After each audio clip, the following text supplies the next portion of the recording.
G Tamil நேயர்களுக்கு காலை வணக்கம். எல்லோருக்கும் இப்பொழுது முதுகு தண்டு வலி ஏற்படுகிறது. முதுகு தண்டு வலிக்கான மருந்து இப்பொழுது தயாரிக்க இருக்கிறோம். முதுகு தண்டு வலி ஏன் வருகிறது என்று யாருக்கும் தெரிவதில்லை.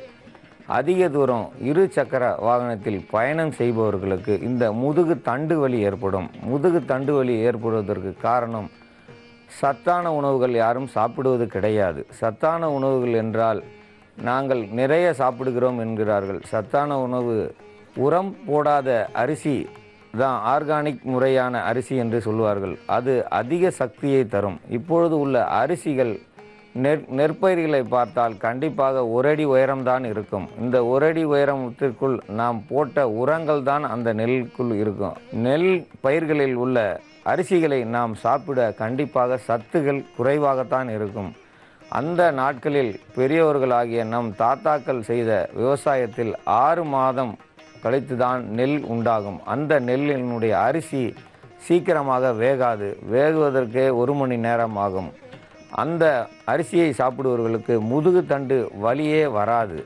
ஏனென்றால் அவர்கள் அதிக பலசாலியாக இருந்தார்கள். அந்த காலத்தில் உள்ள கோயில்களை நீங்கள் பார்க்கலாம். அந்த கோயில்களில் உள்ள தூண்களை நாம் நினைத்து பார்க்கவே பயமாக இருக்கும். ஏனென்றால் அந்த அளவு தூண்களையும் அந்த சாமானிய மனிதர்கள் தூக்கி நிறுத்தியிருக்கிறார்கள். இப்பொழுது நாம் ஓட்டும் இரு சக்கர வாகனம் விழுந்தாலே அடுத்தவர் துணை இல்லாமல் அந்த வண்டியை தூக்க முடியாமல் போகிறார்கள்.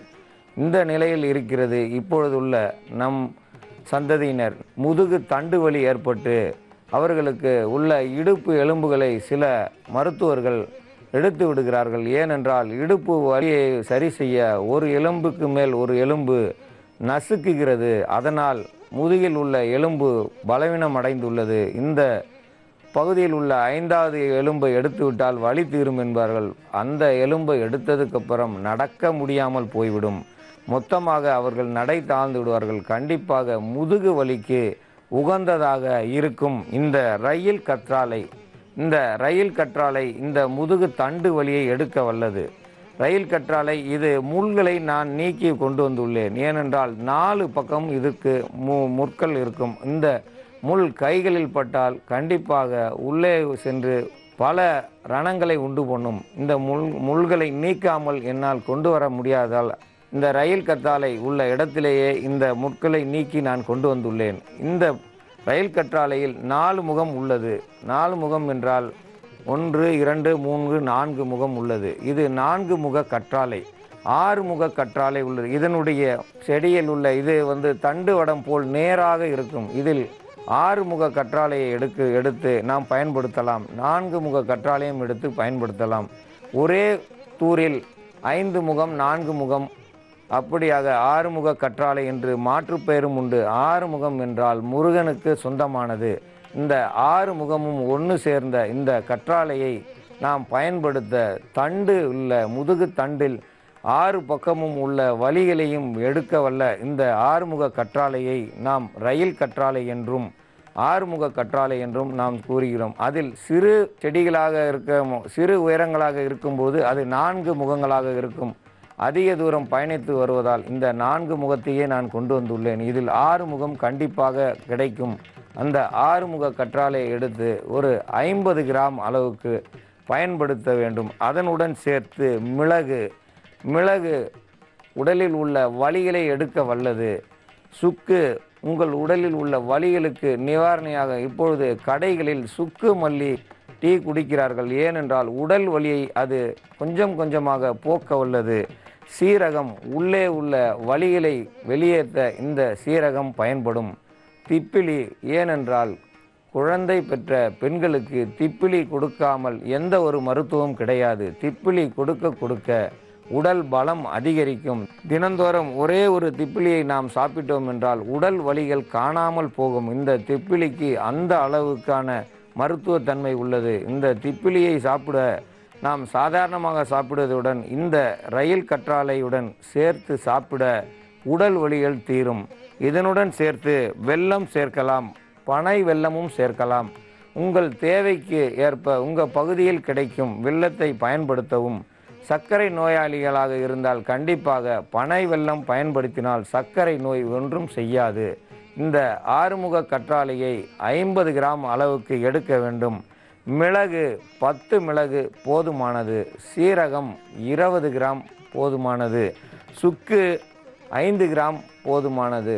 திப்பிலி 10 கிராம் அளவுக்கு எடுத்தால் போதும். இந்த முறையை பயன்படுத்தி தேவைக்கேற்ப வெல்லத்தை பயன்படுத்தி இந்த கொதிநீர் கஷாயம், இது கஷாயமாக இதை கொதிக்க வைத்து எடுக்க வேண்டும். கஷாயம் என்றால் கொதிக்க வைத்து வடிகட்டுவது தான் கஷாயம்.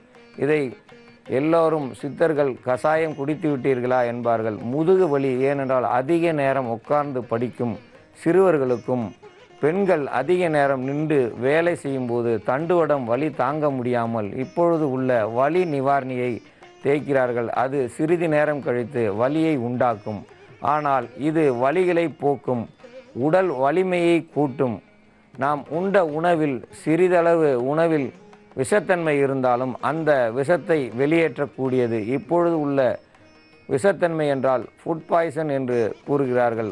கெட்டுவிட்ட உணவையும் சாப்பிட்டிருந்தாலும் அந்த உணவினால் வரும் வலிகளையும் வாந்திகளையும் நிப்பாட்ட வல்ல இந்த ஆறுமுக கற்றாழையை நாம் பயன்படுத்த வேண்டும். இதனுடைய மருத்துவத்தன்மையையும் நாம் அறிந்து கொள்ள வேண்டும்.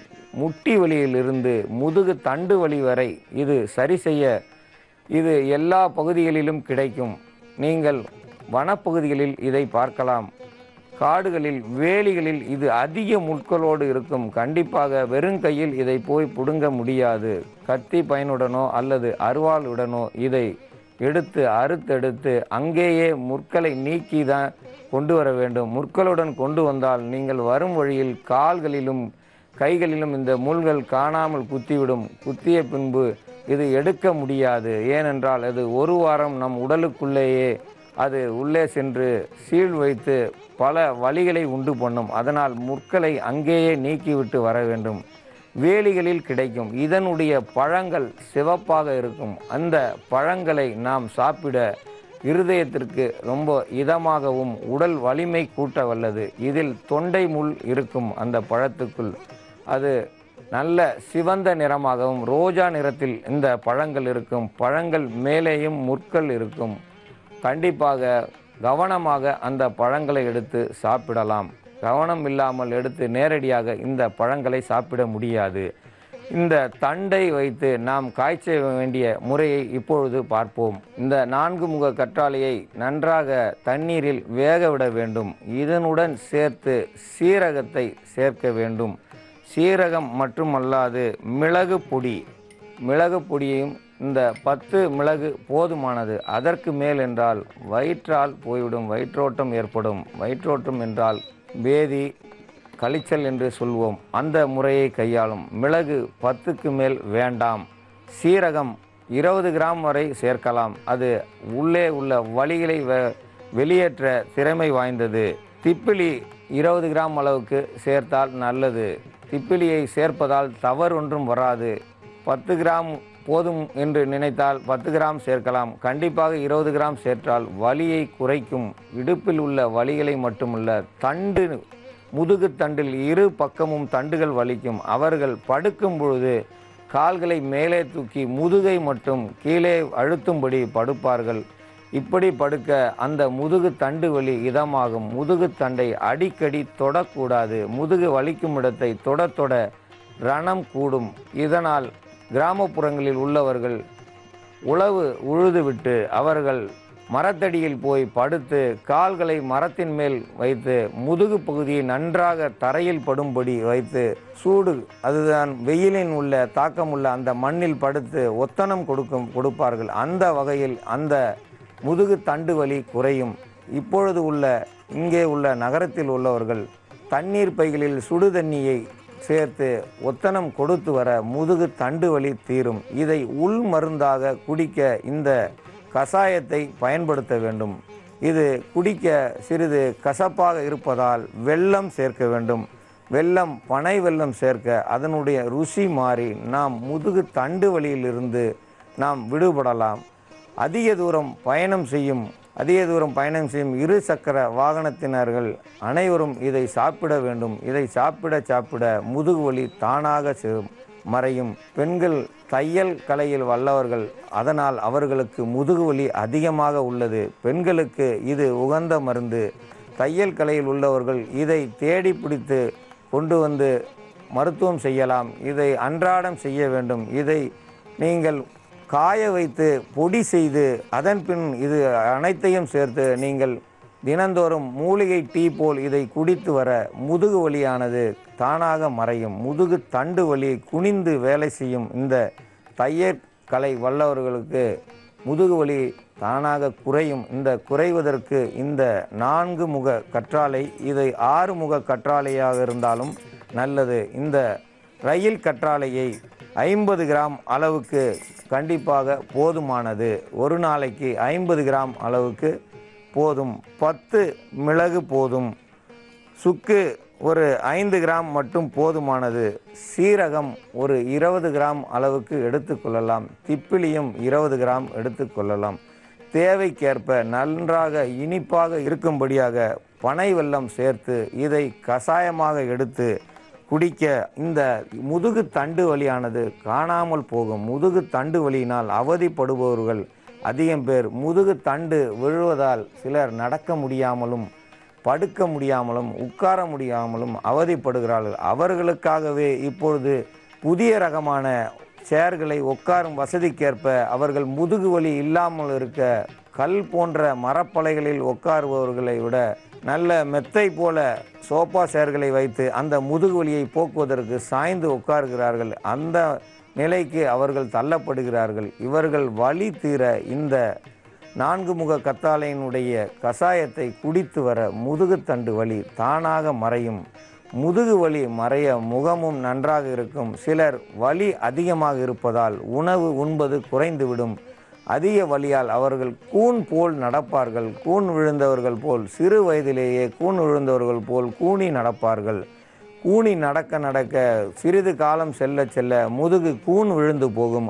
பிறகு பெண்களாக இருந்தால் அந்த பெண்கள் அவலட்சணமாக தெரிவார்கள். கூன் விழுந்த பெண்களை யாரும் பெண் கேட்டு வரமாட்டார்கள். அதனால் கூன் விழுந்த பெண்கள் நிறைய பேர் தையல் கலையில் உள்ளவர்களுக்கு சீக்கிரம் கூன் விழுந்துவிடும். அவர்கள் இந்த மருந்தை சாப்பிட கூன் விழுவதை தடுக்கலாம். முதுகு வலி இருந்தால்தான் குனிந்து நடக்கும்படியாக இருக்கும். குனிந்து நடக்காமல் நிமிர்ந்து நடக்க இந்த கஷாயத்தை சாப்பிட எவ்வளவு வலியானாலும் காணாமல் போகும். இளம் வயது சிறுவர்கள் 15 வயதிலிருந்து 30 வயதுக்குள்ளே அவர்கள் 60 வயது கிழவன் போல் முதுகு வலியால் அவதிப்படுகிறார்கள். இந்த அவதிப்படும் சிறுவர்களை பெண்களையும் காப்பாற்ற இந்த மருந்து நல்ல முறையில் இருக்கும். நல்ல முறையில் என்றால் வலிகளை நீக்க வல்லது. முதுகு பகுதியில் வலி அதிகமாக இருந்து குடிக்க மட்டும் போதுமல்லாது இதை நேரடியாக வெட்டி எடுக்கும் இடத்தில் அதிக சோறுகள் இதில் கிடைக்கும். இந்த சோற்றை வெல்லத்துடன் சேர்த்து மென்று தின்பார்கள். இது கிராமப்புறத்தில் நடக்கும் நிகழ்ச்சி. நகரத்தில் இருப்பவர்கள் இதை நேரடியாக மென்று தின்க வாய்ப்பு இருக்காது. ஏனென்றால் அங்கிருந்து நகரத்திற்கு வருவதற்குள் உள்ளே உள்ள சோறுகள் காய்ந்து விடும். காய்ந்த நிலையில் இருப்பதால் இதை கஷாயமாக்கி இந்த கஷாயத்தை குடிக்க முதுகு தண்டு வலி தீரும் என்று இதை எல்லோரும் பயன்படுத்த வேண்டும் என்று கேட்டுக்கொள்கிறேன். அன்பார்ந்த நேயர்களே, நமது நிலையத்திற்கு வந்த கடிதத்தில் லலிதா என்னும் பெண்மணி சென்னையில் இருந்து எழுதியுள்ளார். அவர்களுக்கு மாதவிடாயின் பொழுது இரத்தப்போக்கு அதிகமாக ஏற்பட்டதால் அவதிப்படுகிறார்கள். மருத்துவரிடம் சென்று பார்த்ததால் அவர்களுக்கு நீர் கட்டி இருப்பதாகவும் இனி குழந்தை பிறக்காது என்றும் கூறியிருக்கிறார்கள். குழந்தை பிறக்காது என்று இவர்கள் பல மருத்துவம் செய்தாலும் இப்பொழுது உள்ள மருத்துவத்தில் கண்டிப்பாக 5-6 லட்சம் தேவைப்படும் என்று அவர்கள் சொல்லியதால் இந்த நோய்க்கான மருத்துவத்தை எனக்கு கூறும்படி அவர்கள் எழுதியிருக்கிறார்கள். இந்த நோய்க்கான மருந்து அவர்களுக்கு கருப்பையில் காச நோய் இருக்கிறது என்றும் எழுதியுள்ளார்கள். இந்த காச நோய் கருப்பையில் இருப்பதால் கருப்பை வாய் சுருங்கி இருப்பதாகவும் எழுதியிருக்கிறார்கள். கருப்பையில் காச நோய் என்றால் இவர்களுக்கு அதிக உடலில் சளி பிடிக்கும் தன்மை அதிகமாக இருந்திருக்கும்.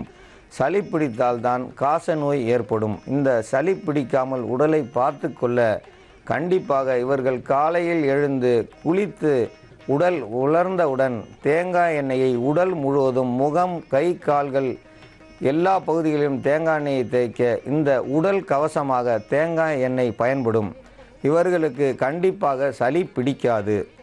இதேபோல் இவர்கள் தினமும் செய்ய சளி பிடிக்கும் தன்மை குறையும். இந்த காச நோய்க்காக திராட்சை பழத்தை உலர் திராட்சை என்போம். இந்த உலர் திராட்சை பழத்தில் ஆங்கூர் திராட்சை நெய்யில் ஒரு 20 பழம் பொரித்தெடுத்து காலையில் சாப்பிட வேண்டும்.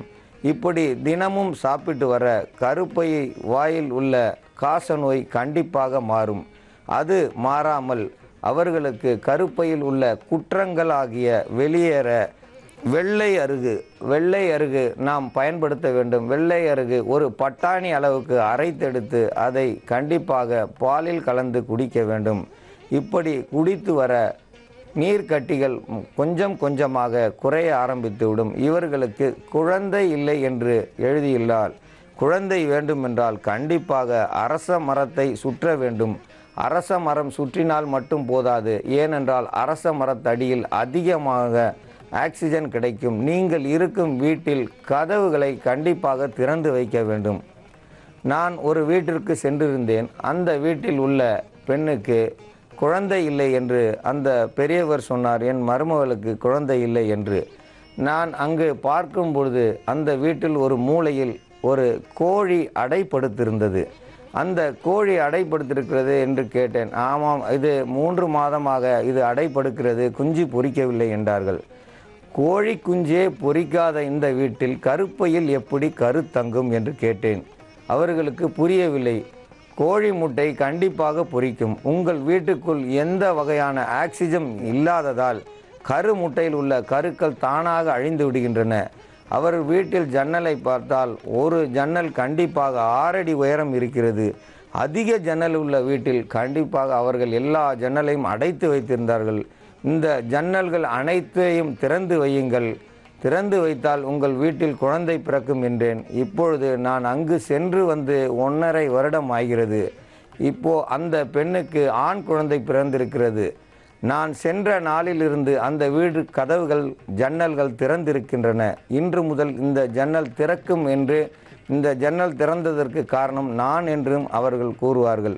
ஆனால் அந்த வீட்டில் உள்ள அனைவருக்கும் எந்த நோயும் வராமல் இருக்க அந்த ஜன்னலை திறக்கச் சொன்னேன். கருப்பை சுத்தமாக வெளிக்காற்று கண்டிப்பாக தேவை. ஏனென்றால் ஆக்சிஜன் அதிகமாக இருந்தால்தான் கருப்பையில் முட்டைகள் அதிகமாக வளரும். அதற்காக அரச மரத்தடியில் அதிகமாக ஆக்சிஜனை கொடுக்கக்கூடிய இந்த அரச மரம், அந்த அரச இலையை தினமும் ஒரு இலை, அதான் 50 வருடமான மரத்திலிருந்து ஒரு அரச இலையை எடுத்து சாப்பிட்டு வர 48 நாட்களில் கருப்பை சுத்தமாகும். கருப்பை சுத்தமானால் கண்டிப்பாக குழந்தை தங்கும். அந்த 48 நாட்களில் எந்த வகையாக தொடர்பும் கணவரிடம் இருக்கக்கூடாது. அப்படி இருந்தால் கருப்பையில் அதிகமான ரணம் ஏற்படும். இந்த தவற்றை செய்யாமல் கருப்பை சுத்தமாக 48 நாள் கண்டிப்பாக அரச இலையை சாப்பிட வேண்டும். இப்படி சாப்பிட்டு வர நல்ல பலன் கிடைக்கும். நாங்கள் இங்கே யாரும் செல்லாமல் இருப்பதால் சதுரகிரி மகாலிங்க மலைக்கு 3 முறை சென்று வரச் சொல்லுவோம். ஏனென்றால் அங்கு உள்ள மரங்களில் உள்ள ஆக்சிஜன் அவர்கள் உடலில் சென்று கருப்பையை சுத்தம் செய்கிறது. 3 முறை என்றால் அமாவாசை என்று ஒவ்வொரு அமாவாசையும் போய் வந்தால் அவர்களுக்கு கருப்பை சுத்தமாகும். அல்லது பௌர்ணமி என்று போய் வந்தாலும் சுத்தமாகும். இப்படி அமாவாசை முறை போய் வருபவர்களுக்கு ஆண் குழந்தையும், பௌர்ணமிக்கு போய் வருபவர்களுக்கு பெண் குழந்தையும் பிறக்கும். இது நேரடியாக நான் பார்த்த ஒன்று. ஏனென்றால் அந்த மலையில் லட்சக்கணக்கான மரங்கள் இருக்கின்றன. அது அத்தனையும் சித்தர்கள், அவர்களுடைய ஆசி பெறுவார்கள். மரங்களில் உள்ள அனைத்து இலைகளும் நம் கர்ப்பப்பையில் மட்டுமல்ல, ஆண்களும் கூட செல்ல வேண்டும், கணவனும் கூட சென்றால்தான் அந்த பலன் கிடைக்கும். அவருக்கு உள்ள குறைபாடுகள் தானாக நீங்கும். இது சாத்தியம்தான். ஏனென்றால் எல்லா மருத்துவரும் கைவிட்டாலும் மலையில் உள்ள மரங்கள் கண்டிப்பாக நீங்கள் மருந்தே சாப்பிடாவிட்டாலும் உங்கள் கர்ப்பப்பையையும் உங்கள் அணுக்களின் எண்ணிக்கையும் கூட்ட வல்லது அந்த மரங்கள். நமக்கு தெரியாமல் நடக்கும் மர்மங்கள் அது. அந்த மர்மங்களுக்கு சில மலைகளுக்கு செல்லலாம். அதிலும் ஒன்று சதுரகிரி மகாலிங்க மலை. அந்த மலையில் செல்பவர்களுக்கு கண்டிப்பாக குழந்தை கிடைக்கும். இப்பொழுது அதிகமாக மக்கள் செல்கிறார்கள். குழந்தை இல்லை என்று சென்ற 3 முறை சென்று வந்த பின்பே அவர்களுக்கு கண்டிப்பாக கருத்தரிக்கிறது. அதனால் அதிகமான பெண்கள் அங்கே செல்கிறார்கள். பெண்கள் மட்டுமல்லாது கணவரும் கண்டிப்பாக செல்ல வேண்டும். அப்படி சென்றால்தான் முழு பலனும் கிடைக்கும். கர்ப்பப்பைக்கு அரச இலை முக்கியமான ஒன்று. அரசு அற்று போகாமல் இருக்கத்தான் அரச இலையை சாப்பிட வேண்டும். அரசு என்றால் நமக்கு குழந்தை என்று பொருள். அரசன் என்றால் அவரவர் வீட்டுக்கு அரசன் அரசு. அந்த அரசு அற்று போகாமல் இருக்க அரச இலையை சாப்பிடவும், அரச மரத்தடியை சுற்ற சுற்ற கருப்பையில் உள்ள கசடுகள் வெளியாகி, கருப்பையில் உள்ள குற்றங்கள் என்பார்கள். குற்றம் என்றால் உள்ளே உள்ள நோய்கள் அனைத்தும் சிறுக சிறுக மாறும். அது 50 வருட மரமாக இருந்தால் அந்த இலைக்கு அதிக சக்தி உள்ளது. அதனால் மலையில் உள்ள மரங்கள் எல்லாம் 100 வருடம் 200 வருடம் முந்திய மரங்களே அங்கு இருக்கின்றன. அதனால் தான் அங்கு செல்வதால் அவர்களுக்கு கர்ப்பப்பை சுத்தமாகி கரு தரிக்கும் தன்மை உண்டாகி அவர்கள் பிள்ளை பெறுகிறார்கள். இதற்கு எல்லாம் அந்த மரங்களும் மூலிகையிலும் தான். அதற்காக நாம் கண்டிப்பாக இந்த முறையை கையாண்டு கருப்பையை சுத்தமாக்க கண்டிப்பாக உங்களுக்கு குழந்தை கிடைக்கும் என்று சொல்லி, இந்த கருப்பை நோயிலிருந்து விடுபடவும், உங்கள் குழந்தை பிறக்காமல் இருக்கும் மன வருத்தத்தை போக்கவும் இந்த மருத்துவத்தை செய்ய கண்டிப்பாக உங்களுக்கு குழந்தை கிடைக்கும். இந்த முறையை நீங்கள் கையாள வேண்டும் என்று கேட்டுக்கொள்கிறேன்.